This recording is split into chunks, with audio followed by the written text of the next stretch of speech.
శాపమని అనుకుంటారు. కానీ నాకు కూడా కోట్ల జనాలలో ప్రపంచ యావత్తులో నేను ఏకైకంగా స్పెషల్ పర్సన్గా ఉన్నానంటే అది నాకు దేవుడిచ్చిన వరమే. ఇది నేను చాలా గొప్పగా ఫీల్ అవుతున్నా.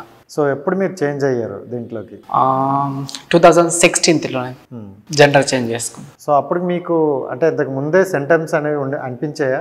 అవును, నాకు 8th క్లాస్ నుంచే నా ఆవభావాలని, నా ఫీలింగ్స్ అన్నీ ఒక అబ్బాయిగా ఉండి అబ్బాయికి ఉండాల్సిన ఫీలింగ్స్ కాకుండా నేను ఒక అబ్బాయిగా ఉండి అమ్మాయి లాంటి ఫీలింగ్స్తో నేను బాధపడిన. సో మీకు 8th క్లాస్ నుండి అప్పటి నుండే తెలుసు అయినా అబ్బాయిలతో మీరు తిరగాల్సి వచ్చేది మీ పేరెంట్స్ ఇది. సో అప్పుడు ఎలా అనిపించింది మీకు? అసలు నాకు అప్పుడు నేను చిన్నతనం కదా, అప్పుడు 8th క్లాస్ అన్నప్పుడు. సో నాకు అసలు అర్థం కాలేదు నేను ఏంటి అసలు. నాకే క్వశ్చన్గా అయిపోయాను నేను. నాకు ప్రశ్న మారిపోయాను నేను. సో నేను అనుకోలేను అసలు ఇట్లా నా జెండర్ వేరు అని నేను అనుకోలేదు. ఒకవేళ అప్పుడు అట్లా అనుకుంటుంటే కనుక నేను అప్పుడే ఇంకా 22 years నేను బాధపడాల్సిన అవసరం లేకుంటుండేనేమో. సో అప్పుడు నాకు అర్థం కాలేదు ఎవరికి చెప్పుకోవాలి ఈ బాధ. అసలు నేను ఏంటి, నేను అబ్బాయిగా ఉండే అమ్మాయి ఫీలింగ్స్ రావడం ఏంటి అని చెప్పి నాకే బాధ అనిపించింది. చాలా ఏడ్చాను. నేను వెళ్ళిన ప్రతి టెంపుల్ దగ్గర నేను ఒకటిదే అడుక్కున్న దేవుడికి, ఎందుకు నాకు ఇట్లా ఉంది, కేవలం ప్రపంచంలో నేనే వింతైన మనిషినా అనే ప్రశ్న నాకు తలెత్తింది అన్నమాట. మీరు ఇలా చేంజ్ అవ్వడం కోసం చాలా మనీ ఖర్చు పెట్టాల్సి ఉంటుందండి, నేను కొంచెం తెలుసుకున్నాను. సో అంత మనీ ఖర్చు పెట్టి చేంజ్ అవ్వాల్సిన అవసరం ఏంటి? ఒకటి ఏం చెప్తానంటే, ఒక అబ్బాయిగా ఉండి నాకు అమ్మాయి ఫీలింగ్స్ ఉన్నది. సో నాకు ఏవైతే పురుషుడి అవయవాలు ఉన్నాయో ఆ అవయవాలతో నాకు అవి అనవసరమైనవి అనిపించింది. నాకు నా బాడీలో అవి ఉండకూడదు అని ఫీలింగ్ వచ్చింది. కాబట్టి నేను అవి తీసించుకోవాల్సి వచ్చింది. సో మీరు నార్మల్గా ఇంటి నుండి బయటకు వచ్చేస్తారు చిన్న వయసులోనే అవని, కొంత ఏజ్ వచ్చిన తర్వాత అవని. బట్ తర్వాత మీరు ఈ ఆపరేషన్ అనేది చేసుకోవడం కోసం లక్షల్లో ఖర్చు అవుతుంది. సో ఎలా మేనేజ్ చేస్తున్నారు ఆ ఖర్చుని? ఖర్చు ఎలా అంటే, మేము వెళ్తాం కదా, భిక్షాటనకి వెళ్తాము, కొందరు సెక్స్ వర్క్ చేస్తారు. సో దానివల్ల మాకు ఇన్కమ్ సోర్స్ అదే. దాని వచ్చిన ఇన్కమ్తో ఇటు మేనేజ్ చేస్తారు. సో ట్రాన్స్జెండర్స్ అనేసరికి ఎక్కువగా సెక్స్ వర్కర్స్ అని ఒక బ్రాండ్ పడిపోయింది. సో ఎందుకంటారు అలా? ఎందుకంటారా అంటే మాకు ఇంకా మాకు ఏ మార్గాలు లేవు, ఒక భిక్షాటన, ఒక సెక్స్ వర్క్ తప్ప. అది ఎందుకు లేవు అని మీరు అనుకుంటారు? ఎందుకు లేవు అంటే ఏం చెప్తాను ఇప్పుడు, నన్ను ఒక మనిషిగా నన్ను చూస్తుందా ఈ సమాజంలో కొందరు. సమాజాన్ని అన్నీ నేను అనట్లేదు, కానీ సమాజంలో కొందరు నన్ను ఒక మనిషిగా చూడట్లేదు కదా. ఒక స్త్రీకి ఉండాల్సిన హక్కులు, ఒక పురుషుడికి ఉండాల్సిన హక్కులు నాకు ఇవ్వట్లేదు కదా. విద్య, ఉపాధి ఈ దాంట్లో మాకు కూడా పర్సెంటేజ్ అనేది కావాలి కదా, ఇవ్వట్లేదు కదా. సో అందరిలాగా మాకు ఒక పురుషుడికి ఒక స్త్రీకి ఉన్న అన్ని హక్కులు మాకుంటే కనుక మేము ఇట్లా సెక్స్ వర్క్ చేయాల్సిన అవసరం ఏముంది? ఒకవేళ సెక్స్ వర్క్ చేసినా అది తప్పని నాకు అనిపించట్లేదు. అంటే మీరు వచ్చిన నుండి సెక్స్ వర్క్ అనేది ఉండేది కాదు, ఎప్పటి నుండో ఉంది. సో అప్పటిది మీరు అలా కంటిన్యూ అయిపోతున్నారా, లేకపోతే అదే చెయ్యాలని రూలా ఏంటని? అదే రూల్ అని ఏం కాదు, మాకు ఇంకేం లేదు. ఒక సెక్స్ వర్క్ భిక్షాటన తప్ప మాకేం లేదు. అదే ఎందుకు ఇప్పుడు అది భిక్షాటన చేయడం వల్ల ఎక్కువ మనీ వస్తుంది. ఇప్పుడు ఎక్కడో వెళ్ళి మనం జాయిన్ అయ్యి మంత్ అంతా కష్టపడితే 15,000 10,000 వస్తాయి. సో అది మనకు సరిపోదు కాబట్టి దీంట్లో చేస్తాను అని కొంతమంది అనుకుంటారు. సో దానికి ఏమంటారు? అది ఎవరికి కంఫర్టబుల్గా ఉంటే వాళ్ళకు. ఇప్పుడు నాకు ప్రాబ్లమ్స్ నాకున్న ప్రాబ్లమ్స్ నా ఆపోజిట్ ఉన్న నా ట్రాన్స్జెండర్ కమ్యూనిటీ పర్సన్కి లేకపోవచ్చు. నాకు ఎక్కువ ప్రాబ్లం, దానికి తక్కువ ప్రాబ్లం ఉండొచ్చు. సో నేను ఓన్లీ నాకు ప్రాబ్లం ఎక్కువ ఉంది కాబట్టి నేను భిక్షాటన చేస్తా, ప్లస్ సెక్స్ వర్క్ కూడా చేస్తా. అది నా ఫ్రీడమ్ అన్నమాట, నాకు అనుకూలంగా ఉంది కాబట్టి నేను అలా చేస్తాను. ఇప్పుడు సెక్స్ వర్క్ వచ్చేసరికి చాలామంది అన్అఫీషియల్గా చేస్తుండ్రు. సో అంటే వాళ్ళ రూమ్కి వెళ్ళడం, లేదంటే సమ్ రీజన్స్. బట్ వీళ్ళ వరకు వచ్చేసరికి రోడ్ల మీదే, ఇప్పుడు మన అమీర్పేట రోడ్ నుంచి చూసుకుంటే అటువైపు అలానే ఉంటుంటారు. సో ఎందుకని అలా రోడ్ల మీదే చెయ్యాలి అని అనుకుంటారు? అదే ఎక్కువ ఎందుకు ఉంది? ఇప్పుడు నేనేమంటున్నానంటే, కనీసం మాకు హౌస్ ఇండ్లు ఏవైతే రెంట్కి ఇచ్చే వాళ్ళే తక్కువ, అసలు ఇవ్వరు. మ్యాక్సిమం 100కి 80% మాకు హౌస్ రెంట్కి అనేది ఇవ్వరు. ఒక మనిషిగా నన్ను చూడని ఈ సమాజము నన్ను ఇండ్లు ఇచ్చి నన్ను ఎలా కూర్చోబెడుతుంది అనుకుంటున్నారు మీరు? ఒకవేళ నాకు ఇండ్లు ఇచ్చినా అక్కడ సెక్స్ వర్క్ చేయడానికి ఊకుంటారా? అది ఊకోరు వాళ్ళు. మాకు ఇండ్లు ఇవ్వడమే ఎక్కువ అంటే ఇంకా అందులో సెక్స్ వర్క్ చేస్తామంటే ఎవరు ఊకుంటారు? మా పక్కన ఫ్యామిలీస్ ఉండొచ్చు, ఇంకా వేరే వాళ్ళకి ఇబ్బంది కలుగుతుండొచ్చు, అది ఎవరికైనా. సో అందుకే మేము ఇళ్ళ వరకు రాకుండా, ఒకవేళ ఇళ్ళకి రావడానికి కూడా చాలామంది అబ్బాయిలు భయపడతారు. అది ఎవరైనా మనం వచ్చే కస్టమర్ భయపడతారు. సో అందుకే ఇండ్ల వరకు ఎవరిని రానియం. ఒకవేళ మా ఇంట్లోనే పరిచయం చేస్తే కనుక ఒకడు మంచోడు ఉండొచ్చు, ఒకడు చెడ్డవాడు ఉండొచ్చు. రేపు నాటికి వాడు తాగొచ్చేసి మా ఇంటికి వచ్చి పెంట చేసి ఉండొచ్చు. సో అప్పుడు ఊరుకుంటారా పక్క ఇంటి వాళ్ళు? ఎవరు ఊరుకోరు. అది ఇబ్బంది కదా.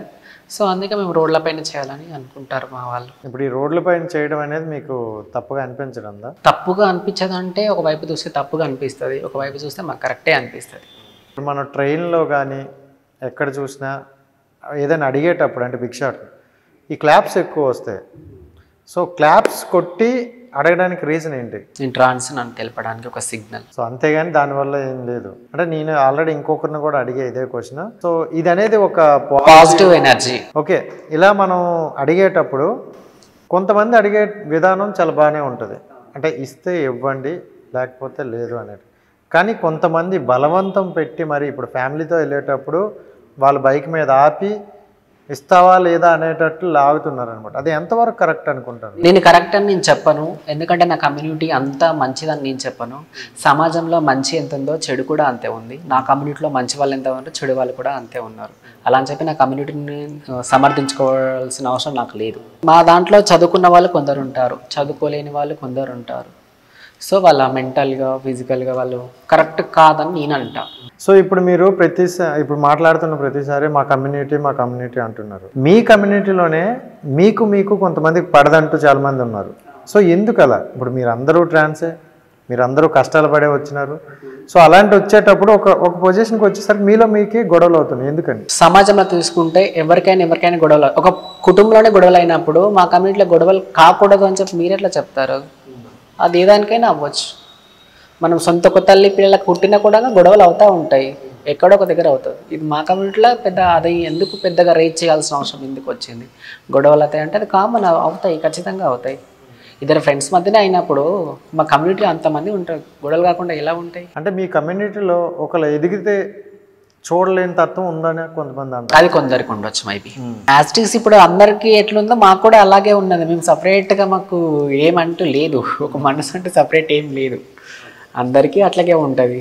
ఎదుగుతుంటే ఎవరు చూడలేరు. ఇప్పుడు నీ ఫ్రెండ్ నిన్ను చూడలేడు, మా కమ్యూనిటీలో కూడా అంతే ఉంటుంది. సో కొన్ని ఇంటర్వ్యూలో నేను చూసా, మాకు ప్రజెంట్ ఆధార్ కార్డ్స్ కూడా లేవు అనేటట్టు. అవును, మీ కమ్యూనిటీ చాలా పెద్దది, చాలా మంది ఉన్నారు. సో ఒక కుటుంబంలో ఒక నలుగురు ఉన్న వ్యక్తులకే ఒక ఆధార్ కార్డు లేదంటే గవర్నమెంట్ ఆన్ ద స్పాట్ తీసుకుంటారు. సో మీకు ఎందుకు చేయడం? మా కమ్యూనిటీలో మెయిన్ ఏంటంటే నేను ఇంతకుముందు చెప్పిన, మా దాంట్లో చదువుకున్న వాళ్ళు కొంతమంది, చదువుకోలేని వాళ్ళు కొంతమంది ఉన్నారు. సో వాళ్ళకు ఆ ప్రాసెస్ ఆధార్ కార్డు ఎలా చేయించుకోవాలన్న ప్రాసెస్ వీళ్ళకు కొందరికి తెలుసు, కొందరికి తెలియదు అన్నమాట. సో అందుకే ఇది అంత అవేర్నెస్ అనేది మా కమ్యూనిటీలో రావట్లేదు.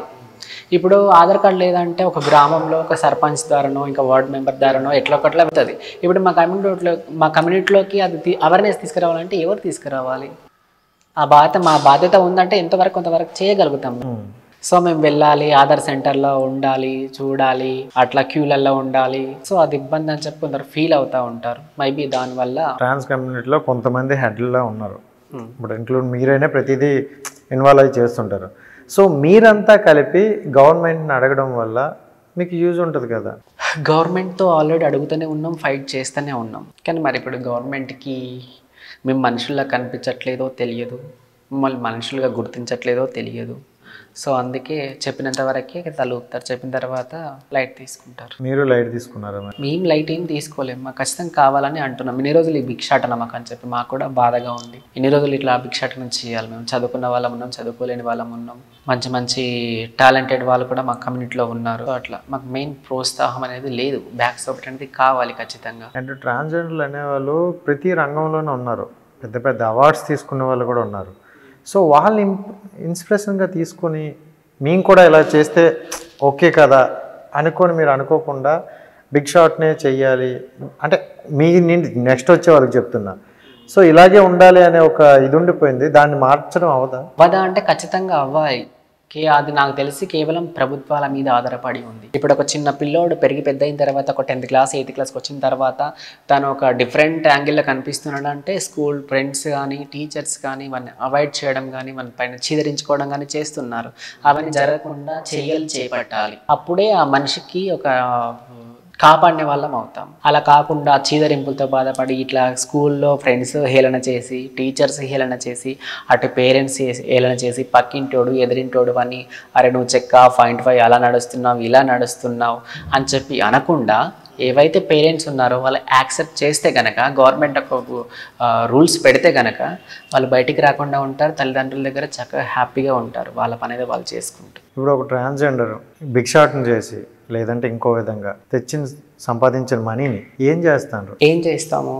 మాకు తిండి, పొట్ట, బట్ట అంతే. కానీ నేను ఈ మధ్యన కొన్ని సంఘటనలు చూశాను. సో వాళ్ళు తినడానికన్నా వాళ్ళ బాయ్ ఫ్రెండ్స్ అంటూ మెయింటైన్ చేసి పెట్టి మోసపోతుంది ఎక్కువ అని విన్నా. సో ఒక ట్రాన్స్జెండర్గా మనం ఇన్ని కష్టాలు పడి ఈ పొజిషన్కి వచ్చేటప్పుడు మీరు సంపాదించింది మీ వరకు అండ్ నెక్స్ట్ వచ్చే వాళ్ళు ఉంటారు కదా, అలాంటి వాళ్ళ కోసం ఖర్చు పెడితే బాగుంది కదా, ఒకరిని నమ్మి పెట్టి మోసపోవాల్సిన అవసరం ఏంటని? ఇప్పుడు నేను నా పేరెంట్స్ నుంచి వదిలేసుకొని వచ్చాను. నా పేరెంట్స్ నన్ను యాక్సెప్ట్ చేయట్లేదు. ఎవరైనా ఒకరు నన్ను కేర్ చేయాలి, నా ఫీలింగ్స్ ఏంటి, నేను అమ్మాయిలా ఉండాలి, నాకు బాయ్ ఫ్రెండ్ కావాలి లేదా నాకు హస్బెండ్ కావాలి అనే ఫీలింగ్ కాన్సెప్ట్తో మేము ఉంటాం.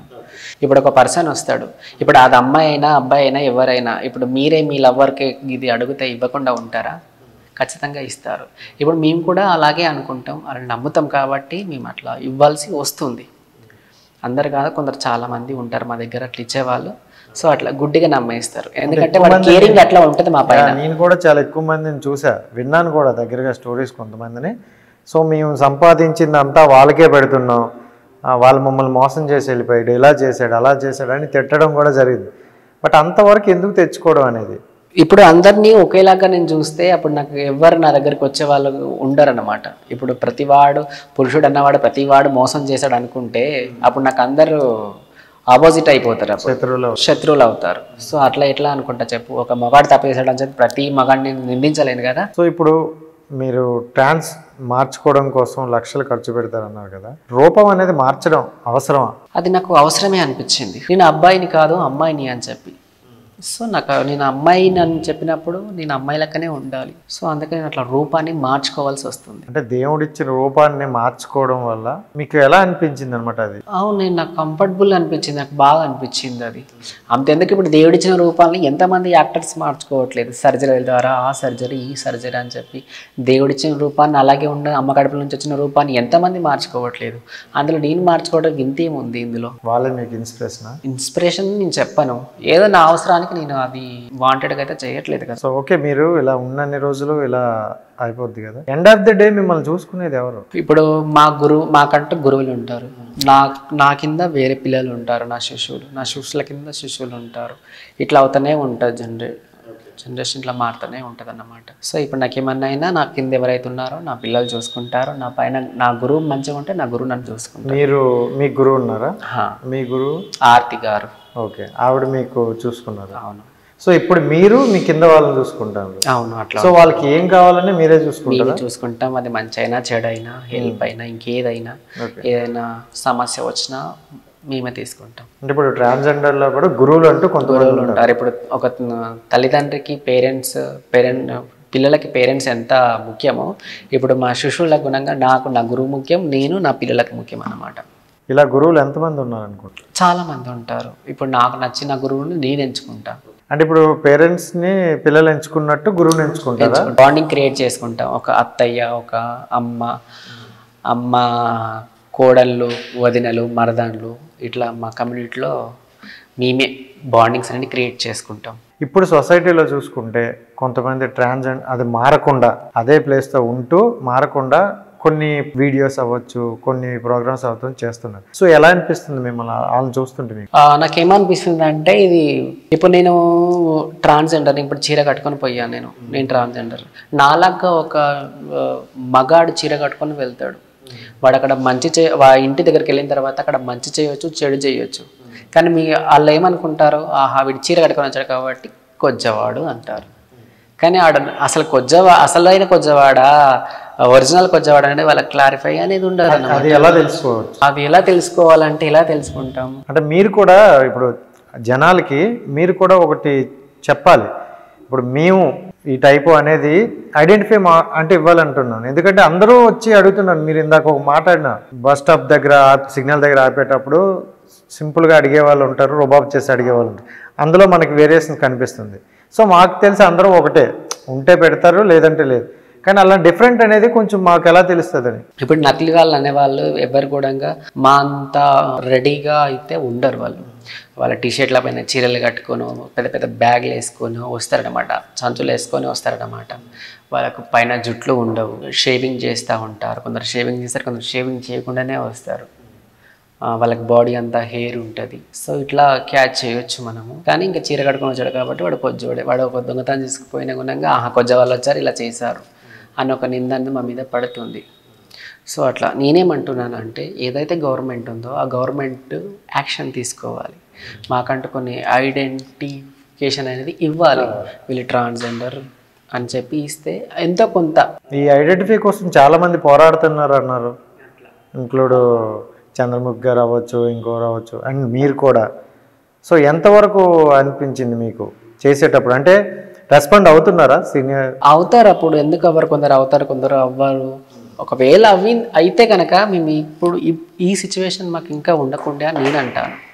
ఇది చాలా రోజుల నుంచి ఇంకా స్ట్రైకులు అవుతూనే ఉన్నాయి, ఫైట్ చేస్తూనే ఉన్నారు. కానీ కంప్లీట్గా సంపూర్ణమైన ఏదైతే ఉందో అది మాకు ఇంకా రావట్లేదు. అండ్ మొన్న ఒక ఇన్సిడెంట్ అయితే నేను విన్నా, అది నాకు కూడా చాలా బాధాకరంగా అనిపించింది. మీలో ఒక అమ్మాయిని ట్రాన్స్జెండర్ని చంపేయడం కూడా ఏదో జరిగింది, ఇలా నమ్మి వెళ్ళాము. సో మీరు ఎప్పుడైనా మీరు వెళ్తున్నప్పుడు అంటే మీకు భయమేదా? ఇలా అంటే వాళ్ళు బుక్ చేసుకుని తీసుకెళ్తారు కదా, సో అలాంటప్పుడు మీకు ఏమైనా భయమేదా? భయం ఏదా అంటే భయపడకుండా కూర్చుంటే మా కడుపు నిండదు. ఇప్పుడు ఖచ్చితంగా వాడు ఇస్తాడనే నమ్ముతా కాబట్టి తనతో నేను వెళ్ళాల్సి వస్తుంది. నమ్మకం లేకపోతే తనతో ఎలా వెళ్తాను నేను? ప్రతి వాడిని అనుమానించుకుంటూ కూర్చుంటే నాకు కడుపు ఎలా నిండుతుంది?